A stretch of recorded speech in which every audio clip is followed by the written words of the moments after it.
તો ડાંગમાં અતિ ભારે વરસાદ તારાજીના દ્રશ્યો જોવા મળી રહ્યા છે। જિલ્લામાં ભારે વરસાદને પગલે ઠેર ઠેર પાણી ભરાયા છે। પૂર્ણા નદીના પૂરના પાણીએ મચાવી છે તબાહી। માછડી ખાતર ગામ નજીક નદીના પાણીએ તબાહી મચાવી છે। તો માછડી ખાતર નદીના કાંઠે દુકાનો અને ઘરોમાં પાણી ઘૂસ્યા છે। માછડી ખાતર ગામ નજીક પૂર્ણા નદીને કાંઠે પાર્ક કરેલા વાહનો પણ નદીમાં ડૂબ્યા છે। તો નદીના કાંઠે જે વાહનો પાર્ક કરવામાં આવ્યા હતા તે પણ ડૂબી ગયા છે। અતિ ભારે વરસાદ બાદ તારાજીના દ્રશ્યો સામે આવી રહ્યા છે। ઉલ્લેખનીય છે કે પૂર્ણા નદીના પૂરના કારણે પાણીએ તબાહી મચાવી છે। એક્સક્લુઝિવ દ્રશ્યો અત્યારે આપ જોઈ રહ્યા છો કેવી પરિસ્થિતિ જોવા મળી રહી છે। તો બીજી તરફ ડાંગની ઉત્તરાખંડ જેવી સ્થિતિ છે તે જોવા મળી રહી છે। નદીના કાંઠે અહીં આપ જોઈ શકો છો કે સમગ્ર જે વિસ્તાર છે તે પાણી થઈ ગયું છે। જે વાહનો પાર્ક કરેલા હતા તે પણ ડૂબી ગયા છે। તો ઉલ્લેખનીય છે કે સતત વરસાદ બાદ તારાજીના દ્રશ્યો સામે આવી રહ્યા છે। પૂર્ણા નદીના પૂરના કારણે તબાહી મચી છે। માછડી ખાતર ગામ નજીક નદીના પાણીથી તબાહી મચી છે। નદીના કાંઠે જે દુકાનો હતી અને ઘરો હતા ત્યાં પણ પાણી ઘૂસી ગયું છે, જેના કારણે લોકોને હાલાકીનો સામનો કરવો પડી રહ્યો છે। તો બીજી તરફ ડાંગની ઉત્તરાખંડ જેવી સ્થિતિ ગત રાત્રિથી ડાંગ જિલ્લાના હાલ બેહાલ છે। જિલ્લામાં ભારે વરસાદથી તબાહી, અનેક જગ્યાએ વૃક્ષો ધરાશાયી થયા છે। તો ભેખડ ધસી પડતા મુલચોનથી આહવા સુધીના માર્ગ બંધ થયા છે। પૂર્ણા નદીનું પાણી ફરી વળ્યું છે। જિલ્લાના અનેક માર્ગો ઓવરટોપિંગના કારણે બંધ થઈ ગયા છે। લોકોના ઘર સુધી પહોંચ્યું છે અંબિકા નદીનું પાણી। અનેક માર્ગો, લો લેવલ બ્રિજ અને રોડ પણ ધોવાયા છે। તો અહીં પણ જે પ્રકારથી પરિસ્થિતિ જોવા મળી રહી છે, કેતન જોડાયા છે ફોન લાઈન પર વધુ માહિતી આપવા માટે। કેતન, જે પ્રકારથી ડાંગમાં અત્યારે હાલ બેહાલ છે, શું વધુ માહિતી, શું વધુ અપડેટ? જે લોકોને ચોક્કસથી વાત કરવામાં આવે તો ભાદરવામાં ભરપૂર જેવી સ્થિતિ નવરાત્રી ચાલે છે। વરસાદ વિલંબ બનવા પામ્યો છે। ખાસ કરીને વાત કરવામાં આવે તો ડાંગ જિલ્લામાં સાર્વત્રિક વરસાદને પગલે અંબિકા, પૂર્ણા, ખાપરી, ગીરા નદીની અંદર પૂરની સ્થિતિ જોવા મળે છે। ખાસ કરીને જે દ્રશ્યમાં તમે જોઈ શકો છો એ પૂર્ણા નદીના કાંઠે માછડી ખાતર ગામ આવ્યું છે। ત્યાં જે નદી કાંઠાની દુકાનો સહિત ઘરોમાં પણ પાણી ભરવા પામ્યા છે। સાથે સાથે વાત કરવામાં તો દુકાનની બહાર રાત્રિ સમય દરમિયાન પાર્ક કરેલો ટેમ્પો પણ પૂર્ણા નદીની અંદર પાણીમાં જોઈ શકો છો। અને ખાસ કરીને બીજી તરફ વાત કરવામાં આવે તો ડાંગ જિલ્લાનું વઘઈ તાલુકાનું બાજ ગામ સૌથી વધુ પ્રભાવિત છે। અને ડાંગ આજે બાજ ગામની અંદર અનેક ઘરોમાં પાણી ભરવા પામ્યા છે। સાથે સાથે જિલ્લામાં પ્રાથમિક શાળાની દિવાલ છે। ખાસ કરીને આજે ઉત્તરાખંડ જેવો માહોલ હાલ આજે ડાંગ જિલ્લાની અંદર જોવા મળે છે। જ્યાં નજર નાખો ત્યાં પાણી અને તબાહીના દ્રશ્યો છે, બીજું કશું હાલ દેખાય નહીં આવેલું। ચોક્કસપણે આ દ્રશ્યો કંઈક કહી જાય છે। જી બિલકુલ કેતન, આભાર સમગ્ર માહિતી બદલ।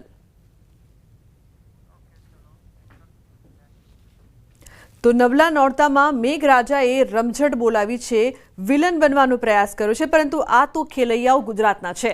વરસાદમાં પણ ખેલૈયાઓએ મન મૂકીને માતાજીના ગરબા ગાઈને આરાધના કરી છે।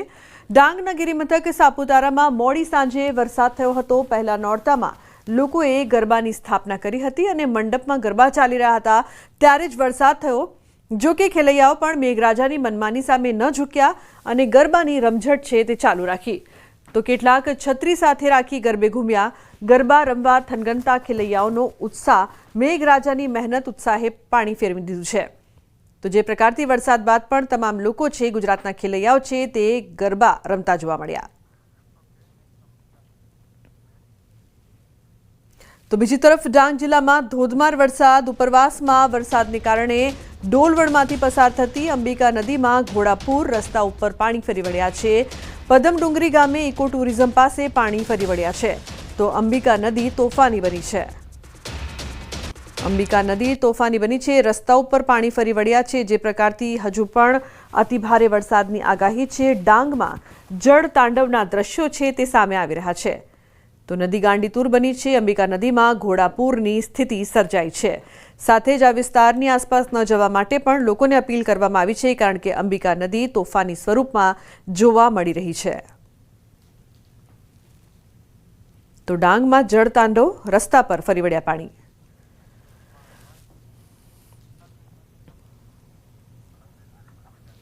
વલસાડ જિલ્લામાં સતત બીજા નોરતે વરસાદી માહોલ જામ્યો છે। જિલ્લામાં આજે પણ વરસાદની હેલી યથાવત છે। વહેલી સવારથી જ વલસાડ શહેર અને આસપાસના વિસ્તારમાં ધોધમાર વરસાદ વરસ્યો છે। તો ભારે વરસાદના કારણે થોડી જ વારમાં રસ્તાઓ પાણી થઈ ગયા છે. તો ધરમપુર, કપરાડા, પારડી, ઉમરગામ અને વાપી તાલુકામાં પણ છૂટો છવાયો વરસાદ વરસ્યો છે. ગઈકાલે પણ દિવસભર છૂટાછવાયા વરસાદી ઝાપટા પડ્યા હતા. રાત્રે પણ કેટલીક જગ્યાએ છૂટાછવાયા વરસાદના કારણે ખેલૈયાઓ અને ગરબા આયોજકો પણ ચિંતામાં હતા. જો કે આજે સતત બીજા દિવસે પણ વહેલી સવારથી જ વરસાદના કારણે ગરબા આયોજકો ચિંતામાં છે. તો જે પ્રકારથી સતત વરસાદ વરસી રહ્યો છે, ધોધમાર વરસાદથી રસ્તાઓ પાણી થયા છે.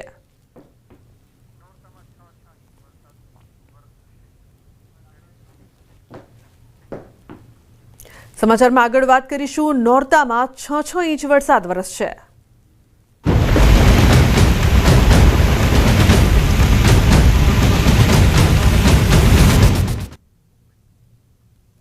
તો બીજા નોરતે પણ વરસાદ બગાડી શકે છે ખેલૈયાઓની મજા. હવામાન વિભાગની વરસાદ અંગેની આગાહી 6 દિવસ સાર્વત્રિક વરસાદની આગાહી છે. ગાજવીજ, તેજ પવન સાથે વરસાદ થઈ શકે છે. 30 થી 40 કિલોમીટરની ઝડપે ફૂંકાઈ શકે છે પવનોની દિશા બદલાતા રહેશે. રાજ્યમાં વરસાદ એક દિવસ બાદ ગુજરાતમાંથી વિદાય લેશે ચોમાસું. આજે રાજ્યના 22 જિલ્લામાં વરસાદની આગાહી કરવામાં આવી છે. તો અમદાવાદમાં પણ આજે હળવાથી મધ્યમ વરસાદની આગાહી છે. આજે અમદાવાદ, ગાંધીનગર, અરવલ્લી, ખેડા, આણંદ, પંચમહાલ, દાહોદ, મહીસાગર, વડોદરા, છોટાઉદેપુર, નર્મદા, ભરૂચ, સુરત, તાપી, નવસારી, વલસાડ, દમણ અને દાદરાનગર હવેલી ઉપરાંત રાજકોટ, જૂનાગઢ, અમરેલી, ભાવનગર, ગીર સોમનાથ, બોટાદ અને દીવમાં મધ્યમથી હળવો વરસાદ થઈ શકે છે. તો વરસાદ અંગે અંબાલાલ પટેલની મોટી આગાહી.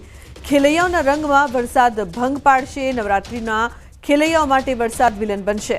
બંગાળની ખાડીમાં મજબૂત સિસ્ટમ સક્રિય થશે. વીજળીના કડાકા ભડાકા સાથે વરસાદ ખાબકશે. 24 સપ્ટેમ્બરે બનશે વરસાદી સિસ્ટમ. અંબાલાલ પટેલની આગાહી. 26 સપ્ટેમ્બરથી 3 ઓક્ટોબર ભારે રહી શકે છે. તો ઘણા ભાગમાં અતિ ભારે વરસાદ પણ થઈ શકે છે.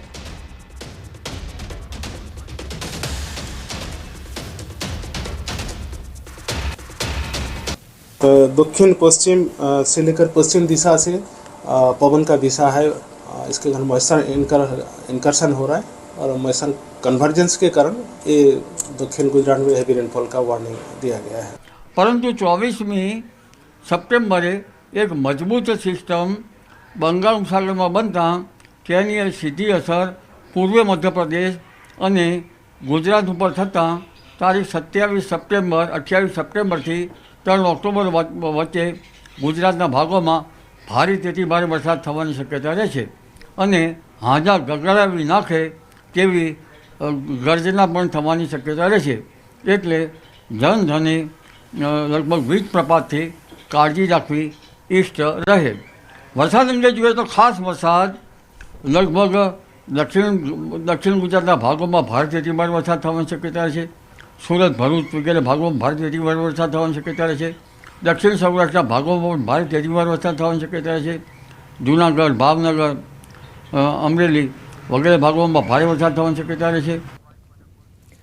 તો ગુજરાતમાંથી ચોમાસું વિદાય લેવાના કલાકો ગણાઈ રહ્યા છે અને જતા જતા મેઘરાજા જમાવટ કરી રહ્યા છે. ગુજરાતમાં હજુ 6 ઇંચ સુધીના વરસાદની આગાહી થઈ છે, જેના કારણે ખેલૈયાઓ તો ઠીક, ગરબા આયોજકોના જીવ પણ અદ્ધર થઈ ગયા છે. તેમાં પણ ડાંગમાં પડેલા ભારે વરસાદથી ફરી અષાઢની યાદ અપાવી દીધી છે. હવામાન વિભાગના મતે 28 તારીખ સુધી હળવાથી મધ્યમ વરસાદની આગાહી છે. તો અંબાલાલના મતે 24 સપ્ટેમ્બરે બનશે વરસાદી સિસ્ટમ અને તે બાદ 26મીથી ફરી અતિભારે વરસાદનો રાઉન્ડ શરૂ થશે. આ તરફ આગાહી વચ્ચે ચોમાસાની વિદાય યથાવત છે. પહેલા નોરતે વરસીને મેઘરાજા પણ શરમમાં મુકાયા, કારણ કે ખેલૈયાઓનો ઉત્સાહ એટલો હતો કે તેઓ ચાલુ વરસાદે પણ માતાજીના ગરબે ઘૂમ્યા. માંડવીના કરંજ ગામમાં મોડી સાંજે વરસાદ થયો. ગરબા ચાલુ હતા અને વરસાદ થતાં ખેલૈયાઓએ ગરબા રમવાનું ચાલુ રાખ્યું. લોકો ભીંજાતા પણ માતાજીના ગરબે ઘૂમ્યા. વરસાદમાં ભીંજાતા ગરબાની મોજ માણી.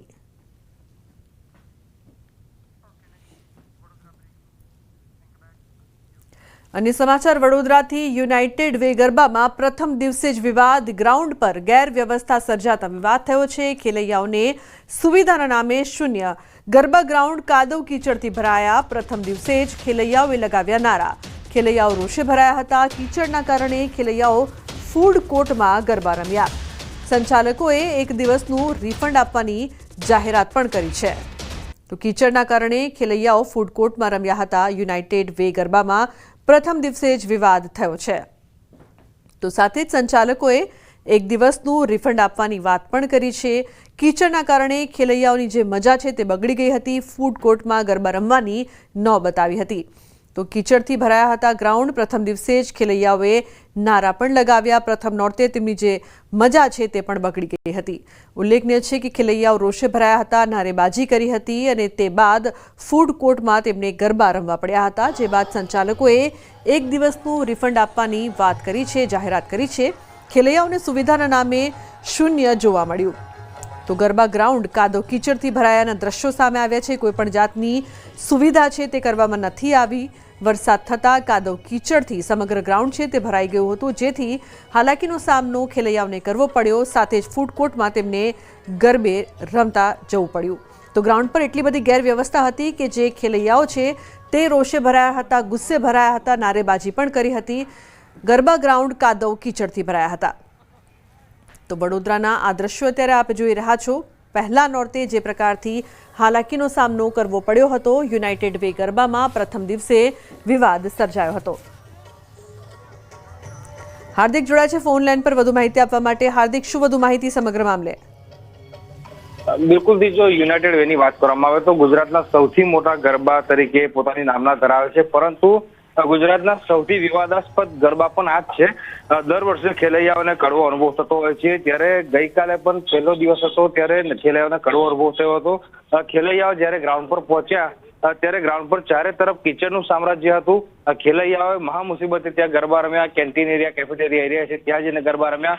બાદમાં જે ખેલૈયાઓ છે તેમના દ્વારા ઉગ્ર રજૂઆત કરવામાં આવી હતી. આ વચ્ચેથી ગરબા જે છે તે બંધ કરવામાં હતા અને ગુજરાતના પ્રખ્યાત જે ભજનિક છે અતુલ પુરોહિત, તેમના દ્વારા લોકોને રિક્વેસ્ટ કરવામાં આવી હતી, પરંતુ જે ખેલૈયાઓ છે તેમને અતુલ પુરોહિતની વાત પણ સાંભળવાનું ટાળ્યું હતું. લુમના જી બિલકુલ હાર્દિક, આભાર સમગ્ર માહિતી બદલ. ગુજરાત મંત્રીમંડળના વિસ્તરણને લઈને સૌથી મોટા સમાચાર, સૂત્રોના હવાલેથી સૌથી મહત્વના સમાચાર. નવરાત્રી દરમિયાન જ થશે મંત્રીમંડળનું વિસ્તરણ. ગુજરાત મંત્રીમંડળનું વિસ્તરણ નિશ્ચિત. મુખ્યમંત્રી નવી યાદી સાથે દિલ્હી જવા રવાના થશે તેવી માહિતી પણ સૂત્રો દ્વારા મળી રહી છે. સવારે મહાત્મા મંદિરના કાર્યક્રમ બાદ મુખ્યમંત્રી ભૂપેન્દ્ર પટેલ દિલ્હી જશે.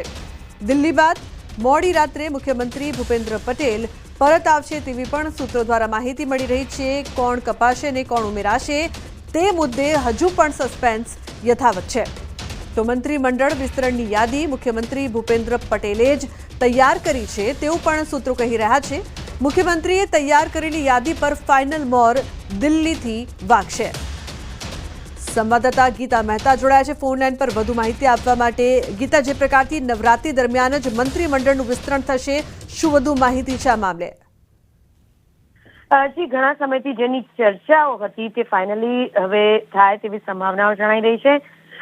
નવરાત્રી દરમિયાન મંત્રીમંડળનું વિસ્તરણ થાય તેવી એક શક્યતા એટલા માટે છે કે આજે મહાત્મા મંદિરમાં કેન્દ્રીય ગૃહપ્રધાન અમિત શાહની હાજરીમાં જે એક કાર્યક્રમ યોજાનાર છે, તે કાર્યક્રમ બાદ સીએમ ભૂપેન્દ્ર પટેલ દિલ્હી જવા રવાના થશે અને મનાઈ રહ્યું છે કે એક યાદી તેઓ તૈયાર કરી છે જે મંત્રીમંડળ વિસ્તરણના લિસ્ટ છે અને લિસ્ટ સીએમ દ્વારા જ બનાવવામાં આવ્યું છે. એ લિસ્ટ સાથે તેઓ કેન્દ્રીય નેતૃત્વ સાથે ચર્ચા વિચારણા કરવા માટે આજે દિલ્હી રવાના થશે અને મોડી રાત સુધીમાં તેઓ પરત પણ આજે ને આજે ફરશે. ઘણા સમયથી ચર્ચા હતી કે મંત્રીમંડળ વિસ્તરણ થશે, પરંતુ ક્યારે થશે, શું થશે એ વિશે ઘણું બધું અસમંજસ હતું. પરંતુ ફાઇનલી સૂત્રો દ્વારા મળી છે તે માહિતી મુજબ નવરાત્રી દરમિયાન અથવા તો દિવાળી અને નવરાત્રીની વચ્ચેના સમયગાળા દરમિયાન મંત્રીમંડળ વિસ્તરણ થઈ શકે છે. અને એક શક્યતા પહેલા એવી હતી કે ઉપરથી નામ આવશે, કેન્દ્રીય નેતૃત્વ તરફથી નામ આવશે અને એ જ નામો મંત્રીમંડળ વિસ્તરણમાં સામેલ હશે. પરંતુ સૂત્રો દ્વારા જે માહિતી મળી છે તે અનુસાર નવી જે યાદી છે તે સીએમ ભૂપેન્દ્ર પટેલે જ તૈયાર કરી છે. પરંતુ એ યાદીમાં કોણ સામેલ છે અને કોણ કટ ઓફ છે તે મુદ્દે હજુ પણ સસ્પેન્સ યથાવત છે. એવું મનાઈ રહ્યું છે કે આજે કેન્દ્રીય નેતૃત્વ સાથે સીએમ ચર્ચા વિચારણા બાદ આગળની તેમની રણનીતિ જાહેર કરશે. જી બિલકુલ ગીતા, આભાર સમગ્ર માહિતી બદલ. અન્ય સમાચાર સુરતથી એસટી બસ ચાલક આવ્યો વિવાદમાં. એસટી બસનો ચાલક સચિન ચૌધરીનો વિડીયો સામે આવ્યો છે. ચાલુ બસે મોબાઈલ પર વ્યસ્ત જોવા મળ્યો. તો બસ હંકારતા સમયે સતત મોબાઈલમાં વ્યસ્ત જોવા મળ્યો. પોતાની સાથે મુસાફરોના જીવ પણ જોખમમાં મૂક્યા. થોડા દિવસ પહેલા બારડોલીથી આંગણધરા બસનો ચાલક પોતાની મનમાનીથી મુસાફરોને બસ બગડી ગઈ હોવાનું બહાનું કાઢી અધવચ્ચે જ ઉતારી દીધા હતા. ડેપો મેનેજરને અનેક વખત ફરિયાદ કરવા છતાં પણ ડેપો મેનેજરે કોઈ કાર્યવાહી નહીં કરતા મુસાફરોમાં રોષ જોવા મળી રહ્યો છે. તો ચાલુ બસે મોબાઈલ પર વ્યસ્ત જોવા મળ્યો. પોતાની સાથે મુસાફરોના જીવ પણ જોખમમાં મૂક્યા. આ પ્રકારના દ્રશ્યો છે તે મુસાફરો માટે જોખમરૂપ છે, કારણ કે જો મોટો અકસ્માત સર્જાય તો જવાબદાર કોણ? એસટી બસ ચાલકની પણ જે પ્રકારની જવાબદારી હોય છે, મુસાફરોના જીવને જોખમમાં મૂકીને મોબાઈલ પર આ ડ્રાઈવર છે તે વ્યસ્ત જોવા મળી રહ્યો છે. તેનું બિલકુલ ધ્યાન છે તે મોબાઈલમાં. પોરબંદરમાં માલવાહક વાહનમાં ભીષણ આગ લાગવાની ઘટના. પોરબંદર ચોપાટી ખાલી કરાવવામાં આવી છે. શહેરીજનોને ચોપાટી ખાતેથી બહાર મોકલાયા છે. વહાણમાં ચોખા તથા ડીઝલના જથ્થાની સાથે ગેસ સિલિન્ડરો પણ હોવાનો ખતરો. આગને કારણે વહાણમાં રહેલ ગેસ સિલિન્ડર બ્લાસ્ટ થતા પણ જોવા મળ્યા. આગ વધુ વિકરાળ બનતા તકેદારીના ભાગરૂપે નિર્ણય લેવાયો છે. પોરબંદર જિલ્લા પોલીસ વડા તથા મનપા કમિશનર સહિત ચોપાટી ખાતે ઉપસ્થિત. વહાણમાં ચોખા તથા ડીઝલનો મોટો જથ્થો હોવાથી કોઈ અકસ્માત ન સર્જાય તે માટે चौपाटी खाली करावाई है. जेटी को सलामत रखने के लिए नाव को जेटी से दूर ले जाके उसको छोड़ा गया था और जो नाव पे 15 जितने क्रू मेंबर्स थे, सभी क्रू मेंबर्स को सही सलामत निकाला गया है. तो कोई जान की हानि इस पे नहीं हुई है. पूरा वेसल लोड हो गया था. आज दोपहर को तो वो निकलने वाला था, लेकिन सुबह अचानक कहीं से नीचे की साइड से आग लगी और उसने फिर आग जोरों से पकड़ ली. तो वहाणમાં રહેલ ગેસ સિલિન્ડર બ્લાસ્ટ થતા પણ જોવા મળ્યા. આગ વધુ વિકરાળ બનતા તકેદારીના ભાગરૂપે લેવાયો નિર્ણય. પોરબંદર જિલ્લા પોલીસ વડા તથા મનપા કમિશનર સહિત ચોપાટી ખાતે ઉપસ્થિત. વહાણમાં ચોખા તથા ડીઝલનો મોટો જથ્થો હોવાથી કોઈ અકસ્માત ન સર્જાય તે માટે ચોપાટી ખાલી કરાવાઈ છે. તો આગના વિકરાળ દ્રશ્યો છે તે સામે આવી રહ્યા છે. શહેરીજનોને ચોપાટી ખાતેથી બહાર મોકલવામાં આવ્યા છે. પોરબંદર ચોપાટી ખાલી કરાવવામાં આવી છે. તો માલવાહક વહાણમાં ભીષણ આગ. પ્રતિશ જોડાયા છે ફોન લાઈન પર વધુ માહિતી આપવા માટે. પ્રતિશ, શું વધુ માહિતી સમગ્ર મામલે? જી લુબના, જે રીતે માલવાહક હરિદર્શન નામનું જે વહાણ છે તેમાં આગની જે ઘટના બની છે અને જે ગઈકાલે વહેલી સવારથી જે આગની ઘટના છે તે હજુ પણ આગ જે છે તે યથાવત છે ને જે રીતે દરિયામાં શિપ વહાણ હોવા છતાં પણ આગ છે તે આગ હજુ પણ લાગેલી છે. અને ગઈકાલે રાત્રિના જે ગેસ સિલિન્ડર અંદર જે વાહનની અંદર હતા તે 2 બ્લાસ્ટ પણ થયા હતા. તેના કારણે તકેદારીના ભાગરૂપે ચોપાટી છે તે ખાલી કરવામાં આવી હતી અને પોરબંદર જિલ્લા પોલીસ વડા સહિત પોલીસ દ્વારા જ્યાં તકેદારી તેમજ જે પોલીસ બંદોબસ્ત છે તેની વ્યવસ્થા કરવામાં આવી છે. લુબના જી બિલકુલ પ્રતિશ, આભાર સમગ્ર માહિતી બદલ. પાલતુ શ્વાને નખ માર્યો, રેબિસ વધતા પીઆઈનું મોત થયું છે. અમદાવાદનો કિસ્સો દરેક માટે લાલબત્તી સમાન છે. કંટ્રોલ રૂમના ફરજ બજાવતા પીઆઈનું સારવારમાં મોત નીપજ્યું છે. પીઆઈને પાલતુ શ્વાને નખ માર્યો હતો. નખ વાગતા હડકાયા થઈ ગયેલા હતા, જ્યાં શરીરમાં રેબિસ વધી જતા સારવારમાં તેમનું મોત નીપજ્યું છે. તો શ્વાનનો નખ વાગતા હડકાયા હતા અને જે પ્રકારથી પાલતુ શ્વાને નખ મારતા રેબિસ વધતા પીઆઈનું મોત નીપજ્યું છે. લાલબત્તી સમાન કિસ્સો એ તમામ લોકો માટે કે જેઓ શ્વાન પાડે છે અને નખ જો વાગે તો રેબિસ વધતા મોત પણ થઈ શકે છે. જે પ્રકારની ઘટના અહીં સામે આવી છે. અમદાવાદમાં પીઆઈને પાલતુ શ્વાને નખ માર્યો અને તે બાદ તેમનું સારવાર દરમિયાન મોત નીપજ્યું છે. તો કંટ્રોલ રૂમમાં ફરજ બજાવતા પીઆઈનું મોત નીપજ્યું. સુરેન્દ્રનગર જિલ્લામાં વિદેશી દારૂની હેરફેર માટે બુટલેગરનો અનોખો કિમિયો. દોરડાના રોલની વચ્ચે વિદેશી દારૂ છુપાવી હેરફેરનો એલસીબી પોલીસે પર્દાફાશ કર્યો છે. બજાણાના મજેઠી ચેકપોસ્ટ પાસેથી પિકઅપ ગાડીમાં દોરડાના રોલની વચ્ચે છુપાવેલ વિદેશી દારૂની 1632 નાની બોટલો ઝડપાઈ છે. વિદેશી દારૂ તેમજ પિકઅપ ગાડી સહિત કુલ રૂપિયા 7,58,000ના મુદ્દામાલ કબજે કરી ગાડીના ચાલકની વધુ પૂછપરછ હાથ ધરવામાં આવી છે. તો વિદેશી દારૂ રાજસ્થાનથી લાવવામાં આવતો હોવાની વિગતો બહાર આવી છે। દોરડાના રોલ વચ્ચેથી વિદેશી દારૂનો મળી આવતા પોલીસે પણ બુટલેગરની કરામત જોઈને ચોંકી ઉઠી। તો દોરડાના રોલ વચ્ચે કઈ રીતે દારૂનો જથ્થો છુપાવવામાં આવ્યો હતો તે જોઈને પોલીસ પણ ચોંકી ઉઠી હતી। વિદેશી દારૂની હેરાફેરી માટે બુટલેગરનો નવો કિમિયો। અને સમાચાર જૂનાગઢથી અનિરુદ્ધસિંહ જાડેજા જેલ હવાલે। અમિત ખૂંટ અને પોપટ લાખા કેસમાં જેલ હવાલે। અમિત ખૂંટ કેસમાં અતાઉલ્લા ખાન પણ જેલ હવાલે। તો ગોંડલ પોલીસે આરોપીને લઈ જૂનાગઢ પહોંચી।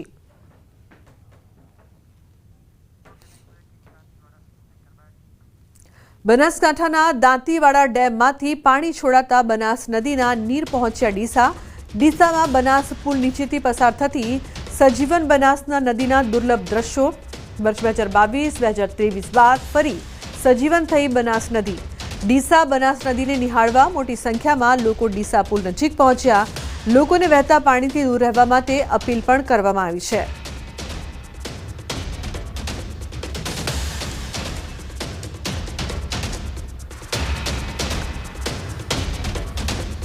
અને સમાચાર રાજકોટથી ક્ષત્રિય મહિલા અગ્રણીના પુત્રના સીન સપાટા। પદ્મિનીબા વાળાના પુત્રનો વિડીયો વાયરલ થઈ રહ્યો છે।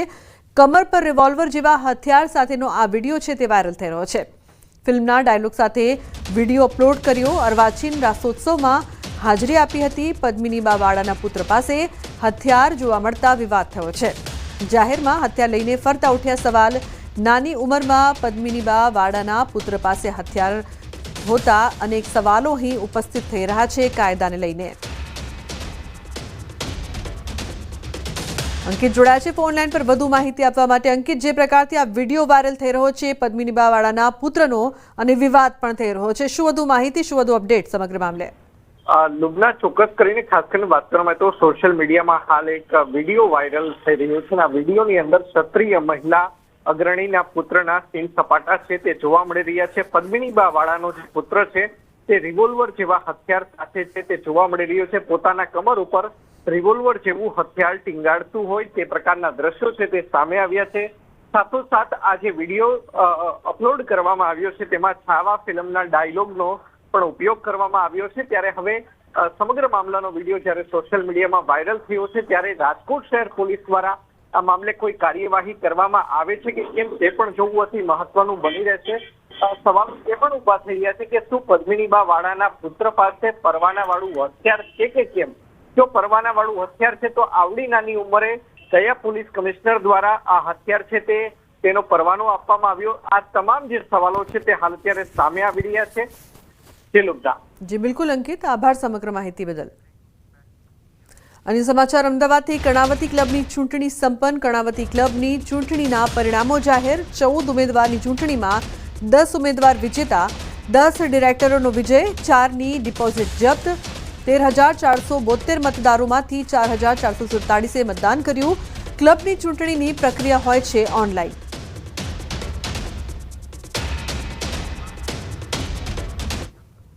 ચૌદ 14,000 મેમ્બરની ક્લબની અંદર અમારી પાસે 13,400ના જે ઈમેલ આઈડી હતા એ બધાને CSDL કરીને એક કંપની છે જે સરકારી કંપની છે એ લોકોએ બધાને મેલ મોકલેલા અને 19મી તારીખ 9 વાગ્યાથી લઈ અને 19, 20 અને 21મી 5 વાગ્યા સુધી આ ચૂંટણી ચાલેલી અને એ બધું ઓનલાઈન વોટિંગ થયેલું।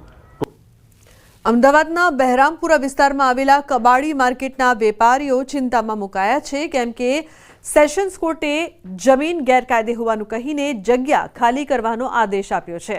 40 વર્ષ પહેલા દૂધવાલા જમાત પાસેથી બે વણિક બંધુઓએ 99 વર્ષ ભાડાપટ્ટે જમીન લીધી હતી। ન્યૂ કબાડી માર્કેટ દ્વારા ભાડાપટ્ટે આપવામાં આવેલી જમીન પર ગેરકાયદેસર રીતે દબાણ કર્યું હોવાનો દાવો કરવામાં આવ્યો હતો। આ કેસમાં ચુકાદો પણ આવી ગયો હતો, જેમાં ન્યૂ કબાડી માર્કેટના અતિક્રમણ કરેલા હિસ્સાને દૂર કરવાનો આદેશ કરાયો હતો। પરંતુ હાલ વેપારીઓનું કહેવું છે કે અતિક્રમણ કરેલા જગ્યાની માપણી અને અત્યારે તેમની દુકાનો જે જગ્યા પર છે તે જગ્યા અલગ છે। રોડ પરની દુકાન હોવાથી ટાર્ગેટ કરતા હોવાનો વેપારીઓએ દાવો કર્યો છે। આ મામલે હવે કબાડી માર્કેટના વેપારીઓએ ફરી એકવાર હાઈકોર્ટના દ્વાર ખખડાવવાની તૈયારી દર્શાવી છે। જજ દ્વારા કહેવામાં આવ્યું છે કે 61-75 છોડી અને એની ઉત્તર દિશામાં જે પણ કોઈ લગતો પ્લોટ હોય તેની ફાળવણી કરવામાં આવે. અમે લોકોને ટાર્ગેટ કરવામાં આવ્યા છે અને અમે લોકો અહીંયા વર્ષોથી શાંતિથી વેપાર કરીએ છીએ, એમાં એ લોકો અડચણરૂપ થઈ રહ્યા છે અમને લોકોને અત્યારે. અમદાવાદમાં એફસી બાર્સેલોનાના ખેલાડીઓ પાસેથી હવે બાળકો તાલીમ લેશે. અમદાવાદમાં 5 દિવસ માટે યોજાયેલા એક કેમ્પમાં 70થી વધારે અમદાવાદી વિદ્યાર્થીઓ ટ્રેનિંગ લઈ રહ્યા છે. બાર્સા એકેડમી દ્વારા આયોજિત આ કેમ્પ અમદાવાદના SGVP ખાતે યોજાયો. લિયોનેલ જેવા સ્ટાર ફૂટબોલરની ટેકનિક અમદાવાદના બાળકોને શીખવવામાં આવશે. આ કેમ્પ અમદાવાદ, બેંગ્લોર, મુંબઈ, ગુરુગાંવ, હૈદરાબાદ અને કોલકાતામાં યોજાઈ રહ્યો છે, જેની શરૂઆત અમદાવાદથી થઈ છે. आज तक होता क्या था कि जो हमारे देश के जो बच्चे हैं उनको फुटबॉल सीखने के लिए यूरोप जाना पड़ता था, स्पेन जाना पड़ता था, लेकिन ये फर्स्ट टाइम है कि स्पेन का सबसे बड़ा क्लब, दुनिया का सबसे बड़ा क्लब यहाँ आया है और शुरुआत वो कर रहा है अहमदाबाद से. एंड जैसे कि आप देख सकते हैं कि अभी तक जिस तरह से बच्चे इस कैंप में आ रहे हैं, खेलना चाह रहे हैं, ये एक बहुत बड़ी बात है. बहुत गर्व से बारसा एकेडमी कैंप हिंदुस्तान में, इंडिया में लाते हुए उसकी शुरुआत हम गुजरात से कर रहे हैं, अहमदाबाद में. ये कोच पहली बार ही गुजरात की धरती पे आए हैं. ऐसे एक्सपर्ट्स एक हाई परफॉर्मेंस कैंप लगा के 18 घंटे का मॉड्यूल बारसा मेथोडोलॉजी सिखाने के लिए 5 से 18 साल के बच्चे, बॉयज़ एंड गर्ल्स के लिए यहाँ पे इस आयोजन किया गया है. यहाँ से बच्चों को ट्रेनिंग का अवसर मिलेगा. તો બુલેટિનમાં હાલ બસ આટલું જ. તમામ મહત્વપૂર્ણ સમાચાર માટે આપ જોતા રહો ન્યૂઝ 18 ગુજરાતી. નમસ્કાર.